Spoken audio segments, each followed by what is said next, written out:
So hello and welcome to the 21st episode of the Spotlight Podcast, the unofficial podcast for Century 21 sales representatives in Canada, where we discuss the hot topics and important news in the real estate industry. So I'm your host, Linas Kilius, and with me as always is Eryn Richardson. Good afternoon. Hey, Eryn. So Eryn is a broker and general manager with Century 21 Heritage Group.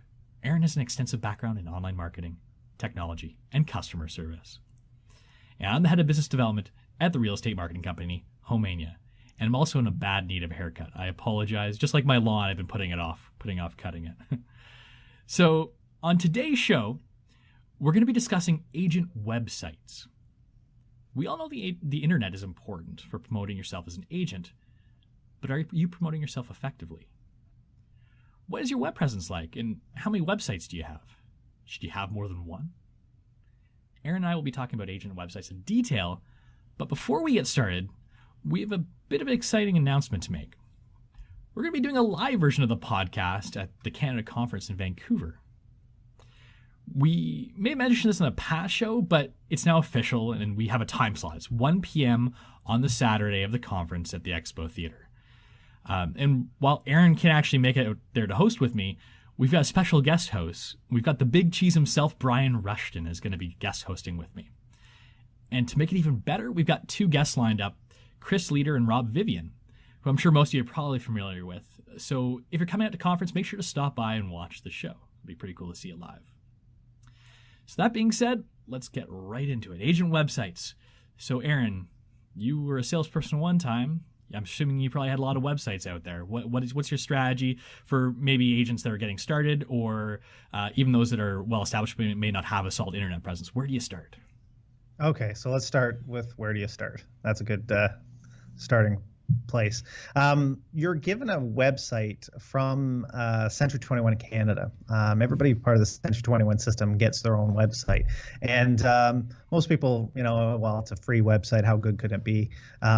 The Century 21 website that they give you is actually very, very effective. And it's a good looking website. So your first step would be to take one of the courses, or if you're technology savvy, I'm sure you could probably figure it out, because it is what you see is what you get, and a very easy system to navigate.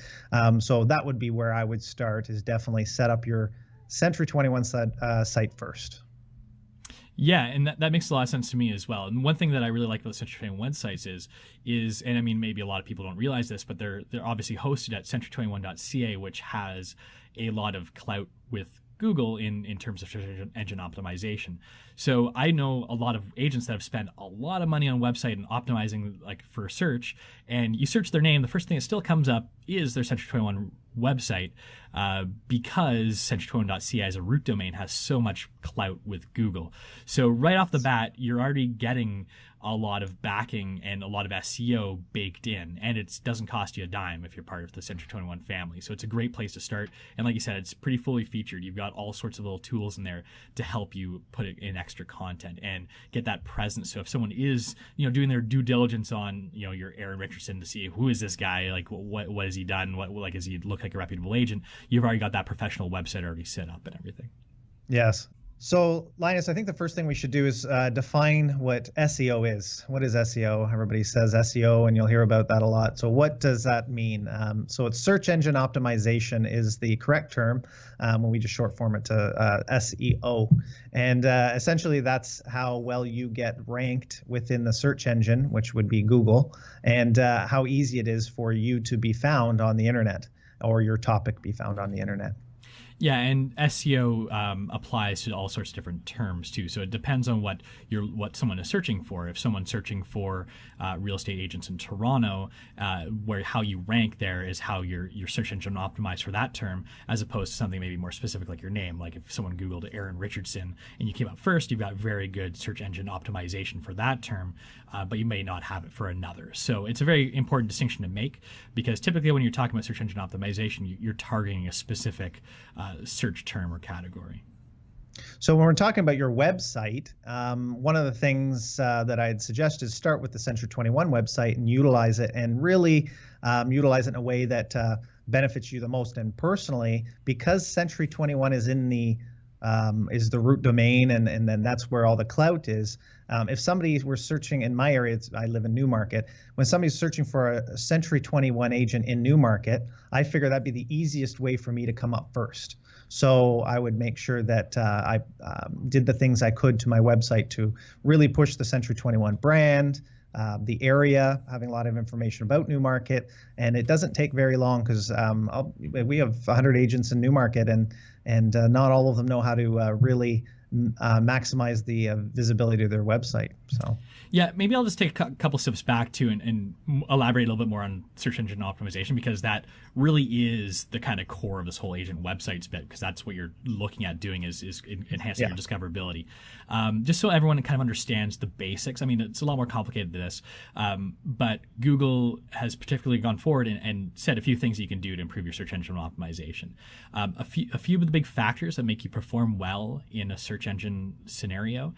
First off, like we mentioned, century21.ca has a lot of clout. So making sure that your root domain, it has a lot of clout with Google already, like it's a big name like Century 21 or like a Royal Bank or one of those, that really helps. That gives you a solid base.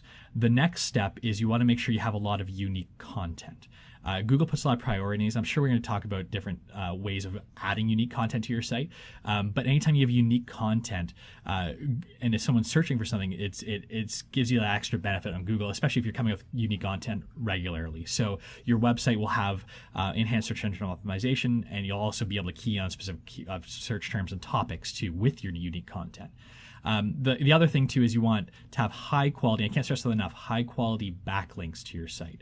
So a common strategy used to be, and this is horrible because this will actually really hurt you, is something called link farming. People used to pay companies to put thousands of backlinks. And what a backlink is, it's like if I have a link on my site to your site, that's a backlink to you. Google says, okay, well, if people are backlinking to your site, it must be good because people are referencing your site. So you want these backlinks, but if you're paying people to put out like thousands of backlinks for you, like link farming, that'll actually hurt you. Google's smart enough to figure that out now, and it'll get you almost blacklisted, and it'll severely penalize you in the search engine optimization world.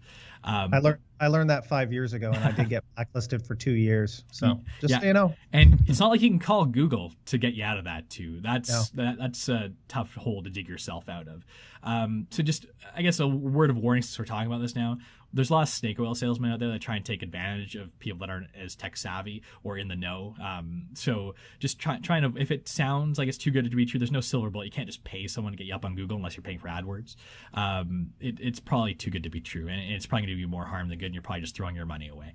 But anyways, good backlinks would be like if your community page, like or like you're doing a festival in like Toronto or whatever, and you're a sponsor, right? You get a backlink from that festival page, or like the city of Markham page, or like whatever, like along those lines. Those are solid backlinks, and the closer those are to the front page of whatever site you're getting the backlinks from, the better, and the better, more clout they have, the better too. So if you do get that backlink from like Royal Bank's front page, that'd be huge. Obviously no one's going to be getting that, but those are the kind of quality backlinks we're talking about, not some recesses of the internet, like hundreds and thousands of backlinks from those, which would be equal to like, the equivalent of one from like a really solid front page of like a really solid site.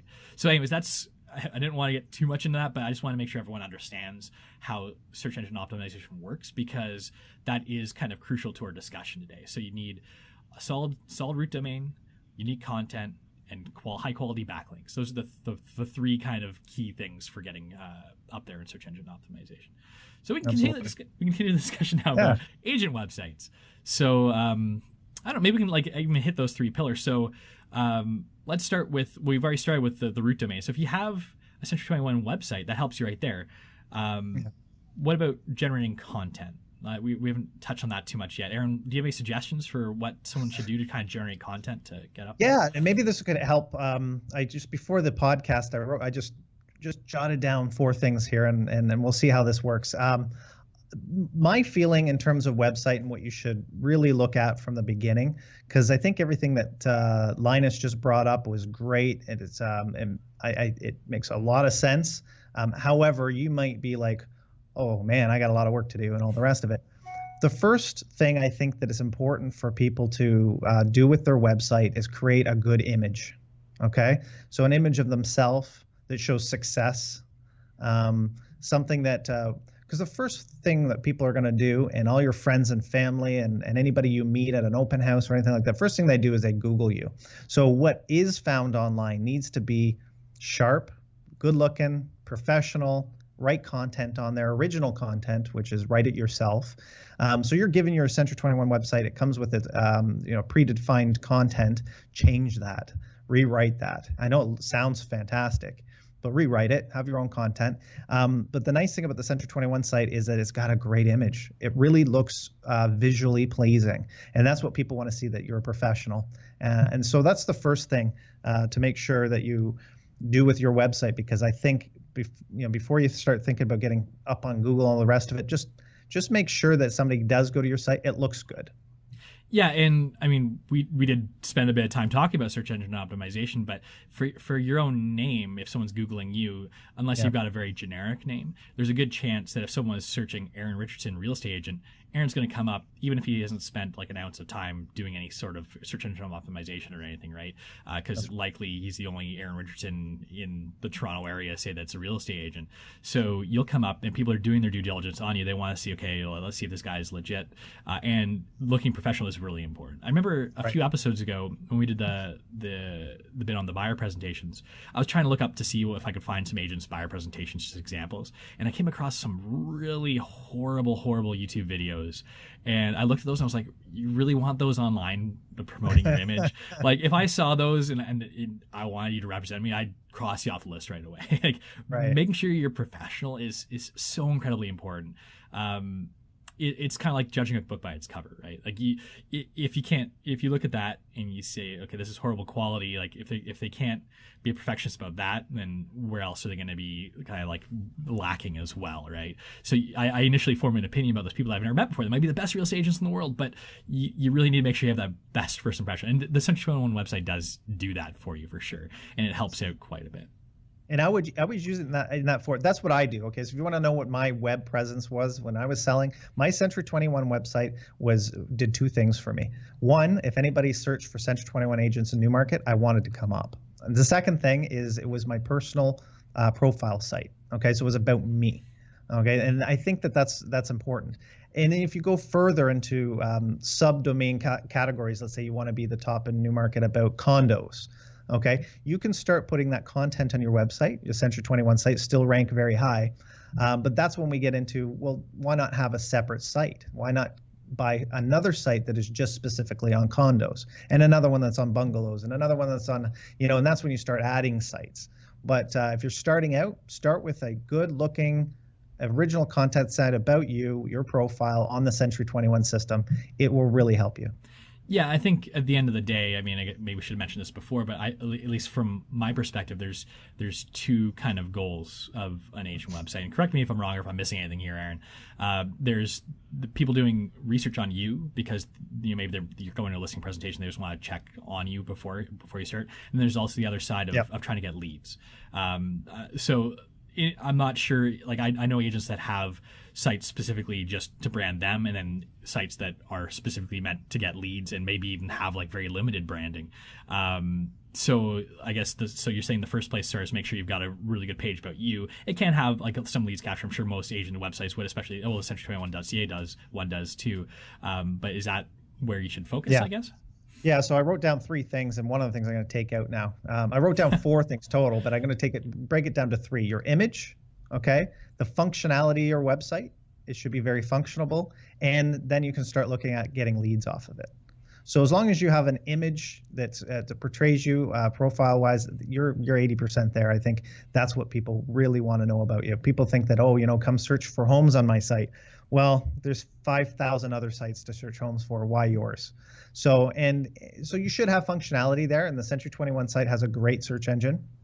So functionality is there with all the listings on there, and I think that's what people want to see. They want to see that you have a good image, good functionality to find properties, and then the last thing is leads. And now leads is really a whole, we'll do a few we'll do a podcast on leads if we haven't already. I can't remember if we did some pay-per-click. I think we did some pay-per-click stuff, but some and how to generate leads from your website. Yeah, maybe that's a good topic for next show then. Yes, that'd be great. great. Little preview.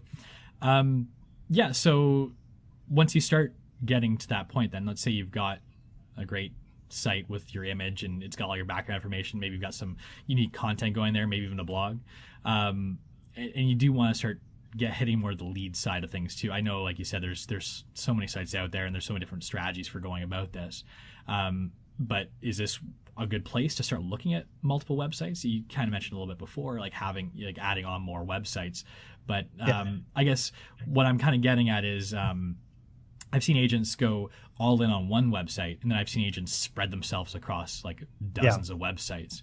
Is there a better way to go about this? Like, what kind of strategy should you? I think so. As soon as you really start going hard online with your presence, and that's where the industry is going, right? So I think it's important to start to branch out from just one website, because you can't have.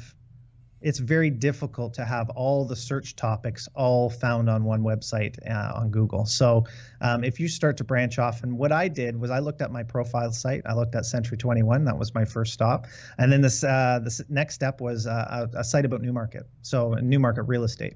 So I wanted to get up there. So I had a domain, newmarketrealestate.com. And I start working on content that was just about Newmarket Real Estate. Then I bought Aurora, which is a town next to me, and then I bought Bradford, which is the town next to me. So I started looking at different towns around the area I wanted to do. I also set some agents up on our team. One was the Condo King of Newmarket, so he was going to specifically focus on condos. So he had his Century 21 profile site, and then he had a site about condos. So those are the different things you can start to do as soon as you start to branch out in real estate. And now, one of the things I wanted to touch on actually was the Century 21 site, because I want to go back there because it can do a few really neat things for you. So these are things that people don't realize. Century 21 has something, and have you ever been on the Century 21 site and that's the very first site? Let's say it was mine. It was Eryn Richardson's site. And then you started searching for other homes, and 2 days later you go back on and you're actually looking for homes, and you're on another person, or you've gone through another a way of getting through, or you went back on to search. It's Eryn Richardson's site again. And it's I don't know if the right word is tagging, but it tags the person that first searched and first went into his website. So I'm trying to get it a little bit simpler. So let's say Linas was searching for homes and comes into an ad I did and came into my Century 21 Eryn Richardson site. For the next 2 weeks, every time he goes on the Century 21 site to search for homes, it'll always be Eryn Richardson's name up at the top left-hand side. And that's a powerful tool that Century 21 has for your lead generation, because if you ever want to see a house in the next 2 weeks, I'm getting the lead. Yeah, for sure. It's a version of leads tracking. So the idea is Eryn brought the business in to century21.ca, so we're going to give them credit for it. So for that, whatever the period of time is, if they come across any listings, be it even like a Remax or Royal LePage or whatever listing on there, even if it isn't a Century 21 listing, it'll say, presented by Eryn Richardson, and there'll be like the contact agent button, book a showing, like all that kind of stuff be in there. So all the leads capture will go and filter to Eryn, no matter who the agent is on the listing. Now, kind of ironically, this has come up as a customer support issue for us at the Spotlight program, because we'll get agents call all the time, be like, oh, like I went and looked at my listing on century21.ca and it was a different agent. And be like, well, it's probably because you initially went through like a different agent's site or whatever, got to century21.ca and you've been tagged. And I have to explain that, and they understand ultimately afterwards, but there's a lot of confusion there as to how that works. And people usually get pretty upset too. They see like their listing tagged by another agent, but I mean, it does work very well and is very powerful in the situation, and it helps everybody that's in the Century 21 family, and it helps for sure anyone who's promoting the Century 21 page too, because it does help you if you're bringing people in through Century 21 page. They're tagged by you, and you're capturing that lead now that's in the system. So that's another benefit of promoting your century21.ca page. That's right. So going back to like the multiple websites bit. Again, this is where I've seen different strategies. So if you've got all those websites, I feel like it can almost be a downside too. I mean, obviously there's upsides and downsides to any decision, but I feel like you can almost split your focus a little bit. I've seen agents that go like really ham on their website, make it like everything in the one. And then there's the agents, like you mentioned, that you guys were structured as well in the past, where you had like your main page, but you also had a bunch of different, more like niche targeted pages. Can you speak to any advantages or disadvantages? Like obviously that one worked for you, but maybe it doesn't work for everybody. Like it might be a little simpler and easier to wrap your head around if you just have one page that does everything, right? Yeah, I wouldn't, and that's a good point. If you spread yourself too thin, the time you spend on your websites don't get optimized as well. So obviously, if you have your own website, one website, and you put all your time and energy into that site, the site will be very called dynamic. It will get a lot of business and hopefully create some leads for you. However, if you want to branch out and start to specifically do other sites, there's some advantages to doing that in the sense that you talked about backlinks, for example. And it's nice to be on big sites, but if you have 5 other sites that point back to your original site, that original site will become even better. Yeah. So if you have other sites pointing to it. And I mean, I mentioned like Royal Bank. Obviously, you're not going to get a link from the front page of Royal Bank, but there's other ways to do it too. A lot of people that are in this kind of space are more than willing to scratch each other's backs too. Like if you say you have a blog, if you promote someone else's blog and you be like, hey, listen, like I'm gonna like do this a little bit on your blog, maybe you can like mention me in your blog kind of thing. You can do a little back scratching like there. If you're involved in any kind of community events too, you can say like, oh, like I'm more happy to volunteer time. Like, do you mind just like putting a little link to my website or whatever on your page? I'm sure there's probably better ways to go about it than that. But just if you keep in the back of your mind that when you're involved in something, if you can get your links backlinking to your page, and if you do have like one kind of central page that you're trying to focus on, it'll help bring you up. And it's like small steps to get you to where you want to be, but the more of those backlinks you have, the better. Yeah, so. and that's, we're getting into a little bit more of the advanced stuff, but I don't mind because I think it's important, especially with backlinks. One of the advantages to have multiple sites is there's something called shared links. So shared, like a backlink is when somebody sends you a link from their site. If you send one back to them, you're actually sharing back. It goes both ways, right? So you're sharing their site, he's sharing your site, and Google says, no, that's kind of cheating. So they don't penalize you for that, but it's not as effective if or that other person sends you a backlink and you don't reciprocate. So having multiple sites is great because you can say, well, I'll tell you what, give me a backlink to my main site and I'll use one of my sub-sites and give you a link from that site to your site. So therefore, you're giving them a benefit and not losing the SEO from the original shared link. Yeah, doing any of these strategies, you got to be kind of careful because we don't know exactly how Google penalizes. Like there might be a situation where their algorithm's getting smarter and smarter every day. They might be able to say, okay, well, we know these sites are associated with each other, so we can kind of see what they're trying to do here. So you do have to be a little bit careful. But at the end of the day, just getting those backlinks from reputable sources is kind of the important thing. Just because it was kind of coming to mind there too. One thing I've seen agents do a lot of is scoop up domain names with specific key terms.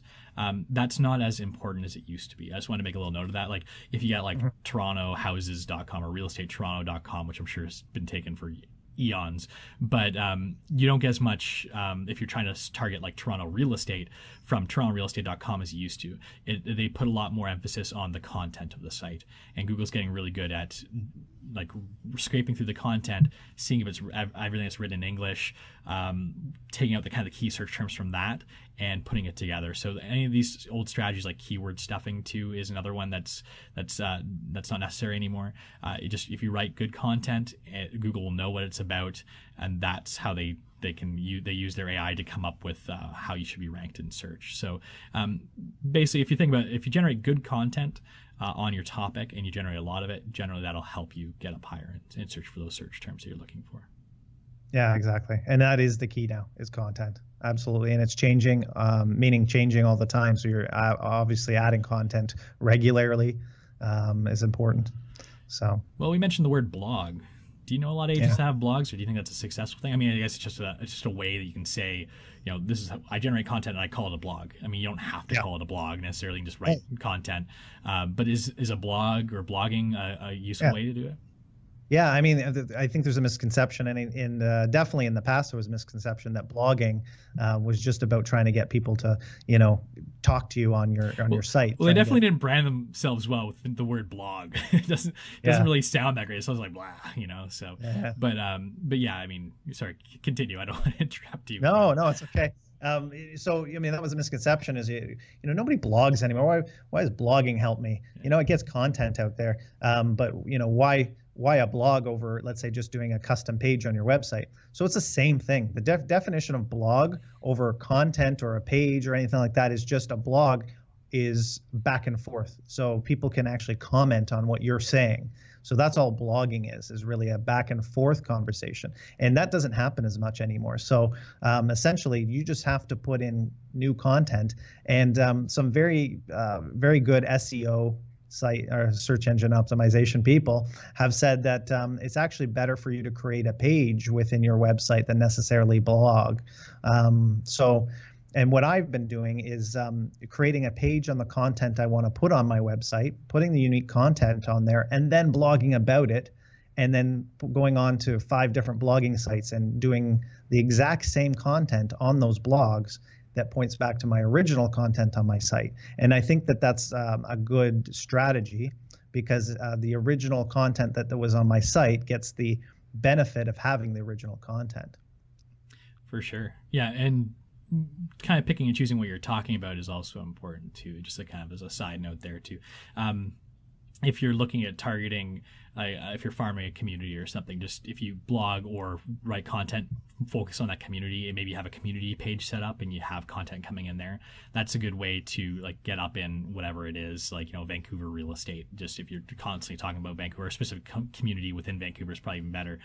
So if anyone does search a specific area for real estate, then you're more likely to come up, and that's a good way to zone in on a specific kind of search term, because generally there's so many agents out there doing exactly this, right? You can't be very wide sweeping. I guess Vancouver real estate is probably a bad example, because there's probably thousands of agents doing that exact same thing. You gotta get more specific. You have to try and really zone in on specific communities, the areas that you're farming, the niche neighborhoods, and that's probably a more effective strategy, because Vancouver real estate, Toronto real estate, those are very hotly contested topics. You're never going to get, especially if you're starting now, you're never going to get to number 1 for Toronto real estate agent. It's just not feasible. There's too many people competing in that space. You need to find a neighborhood that's less served by people generating content. That'll benefit you as well. So the term actually from that standpoint is called long tail keywords. And the long tail keyword, for example, this is a great segment to talk about, but is what Linus was saying. So if you have real estate in Toronto, and then you're talking about a topic about Rosedale, and then maybe you're talking about the crime in Rosedale is very low or something like that. So when somebody searches crime in Rosedale, how is the crime in your site comes up. That's a specific long tail keyword that will come up very easily for you if you write that content. So that's where people are going to get to your site. They're not going to get there by just typing in Rosedale in Toronto. But if you're talking about the crime statistics in Rosedale and Toronto, your site will come up. Yeah. And there might not be a ton of people searching that, but most of them that do, you'll be up there really high. So that's the way to get it. You want a larger share of the small pie is better than no share of a big pie. And that's right. And that's generally the way to look at it. And having a lot of these different contents, like you might have something on the crime, you might have something on the activities in Rosedale, you might have something on the best schools in Rosedale. These things will start to add up. And the great thing about making content is it's going to be there forever. You do it once, that page is always going to serve you and your and people searching. Obviously, there is a bit of a decay with time. So if the page has been there for 5 years, Google will give less priority to it, but it'll still be there. So it'll still be generating incoming traffic for you, regardless of what you do. So that's the great thing. You kind of you're building a catalog or a back catalog of content, which really helps out. So one other thing that we haven't touched on yet too is what about video? Because video is one place. I mean, you can just sign up for a YouTube account. You start producing video. You can put it into your blog. You can put it in your content. You'll actually start coming up in video search as well. And people like to consume video as a different form of consumption as opposed to reading. So that's perhaps a more underserved kind of media because less people are doing it too. What do you think about that? Oh, I think it's absolutely. Video is the next step, because I think what we've talked about so far in this segment is a lot to do with content on your website. I think people are starting to get it. So you have 40,000 people on our board, and maybe 10,000 people now know how to create content on their website. So it's harder and harder to do. But out of those 10,000 people, how many people like to go in front of a camera and talk? That's it too. And then there's the technical side too, right? So it's one of those things in business. If you can breach a larger barrier to entry, you've got more of an advantage technically in the marketplace because there's less competition. So that's basically what's happening here. If you are comfortable speaking in front of a camera, you think you can generate content in that form, less people are doing it and more people are wanting it too. So I think that's an underserved area, and that would help out if you have the knowledge and expertise to be able to do it. And it's not really that hard. You can almost just take your phone and almost just kind of like blog content that way. I mean, it's probably better if you have a professional setup and such too, but it's getting a lot easier to do these kinds of things. And I mean, there's tutorials everywhere on the internet. You Google how to create a video blog or video content, like it's step-by-step, 1, 2, 3, pretty easy stuff now. But most people won't go through the process of getting that set up. And it is great content for your site too. I would suggest, because we don't have another half hour to talk about it today, and maybe it's another segment, but Google video blogging, and you'll have some people talk to you about it on YouTube about different strategies with Google blogging. I do a 2-hour seminar on this, and there's some key things to make sure to do. And Linus, have you heard anything, any news on Google's ability to pick up on words within a video for search at this point in time? Because that's I don't know how they scrape that currently. So I mean, I do know that almost like it feels like weekly I'm seeing more on Google's AI being better at like translating and grabbing like phonetic sounds and such and reproducing those. So I wouldn't be surprised at all if they are starting to scrape videos for the content, if they haven't been doing it already for many years. Like, who knows? But they already, like if you do something on YouTube, they already create captions for you, like closed captions. So I'm assuming it's tough to say because I haven't seen anything from official sources, but they could technically use those. The problem is those aren't perfect, right? So who knows if they're scraping your content properly. But if we're not there already, it's just a short step away. And but also you have the description for your video if you're doing it on YouTube, say.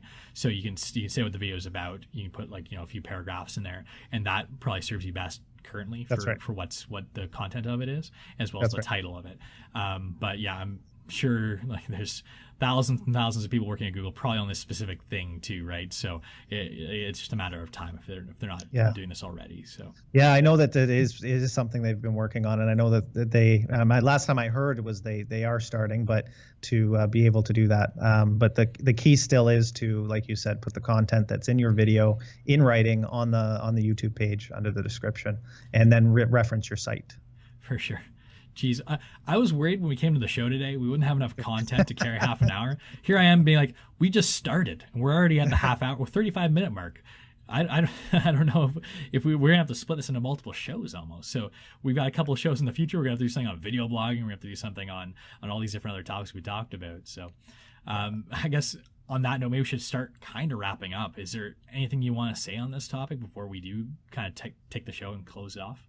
Yeah, just to go back to the basics as well. So don't let this get you your head spinning. Make sure that you've got a good Google presence. Google your name, find out what sites. The old High Five, or I don't know, ICQ, or I don't know what was the old sites that you may have been on when you were younger. Make sure that those sites maybe aren't coming up, and taking those down and getting those websites off the internet, because bad publicity can be terrible in this industry. So make sure your online presence just looks fantastic, and as long as it looks good, I think you're 80% of the way there. The other stuff's fun. That's the way I look at it. It's fun. It's it's kind of like a hobby more than anything else. Trying to create some more leads online and trying to learn a little bit about how to do that. But just start with the image. Yeah, for sure. And that's the easiest thing. Getting deep into the leads capture, that can be a very long process, and it can be a lot of time investment that might not pan out right away. To all this talk about search engine optimization and getting up there, this isn't something that happens overnight.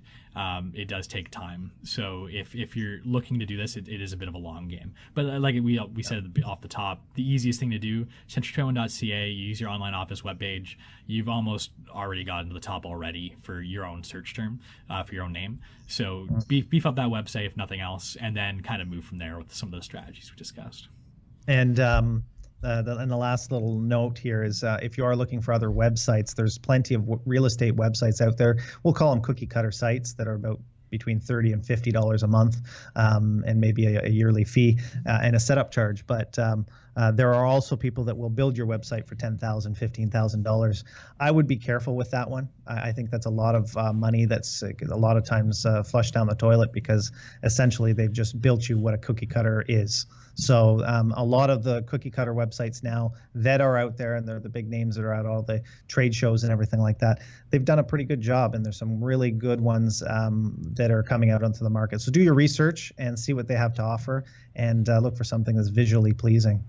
Yeah, I was talking to an agent just a few weeks ago about getting custom work done on their website, and they pretty much did just flush down a whole bunch of money on hiring someone to do a content for them, and at the end of the day they just scrapped the project and went with one of the cookie cutter websites, because they just already had everything in place, and they didn't have to worry about these little bugs left, right, and center and everything too. Because when you're hiring a web developer, you can't necessarily know what the quality is, the turnaround times, the price might end up going up on you too if they're charging you hourly. It's a very different thing to predict. So the best way definitely is to go the cookie cutter route. It sounds bad when you say cookie cutter, but they can really customize them to make it look your own. Yeah, so exactly. It's not like it's going to be like the same as 1,000 other agents. There is enough degree of customizability to help with that. And if they're doing this, if they're in the real estate industry, they know a bit more about it than maybe just a privately contracted software developer might. So you probably have all these features already baked in that you'd be paying a lot just to reproduce. Yeah. Okay, so let's stop that rabbit hole right here, and let's just close off the show. Maybe we'll make this into a two-parter. We can talk about it in kind of the coming weeks as well. We've got some more fodder for upcoming shows. But anyhow, if you like the show, make sure you subscribe to us. We're on Stitcher, iTunes, Google Play, or wherever you find your podcasts online. And please don't forget to leave us a 5-star review on those sites. You can also watch this and past shows at spotlight.century21.ca/podcast. If you need to reach us, you can email us anytime at podcast@homeania.com. That's podcast at HOM as in Mary, EAN as in Nancy, IA.com. Every time I'm worried I'm going to spell that wrong, but I got it. This podcast was brought to you by the Spotlight Marketing Program, an exclusive marketing package available only to Century 21 agents in Canada. Spotlight provides agents with a comprehensive internet marketing strategy for their listings. We provide high-quality HDR photography, stunning HD video tours, a cutting-edge responsive website, and an extensive advertising system that helps sell your listings faster, sell them for more money, impress your clients, and generate leads. Find out why so many top agents are using Spotlight by visiting spotlight.century21.ca today. And as a note, I did mention we're going to be at the Vancouver conference doing the podcast. We're also Homeania, or the company that runs Spotlight that I represent. We're going to have a booth there as well. So come and stop by and say hi if you're coming to the Vancouver conference. Anyhow, have a great day. Hope you enjoyed the show. Eryn, we'll see you next week. Take care.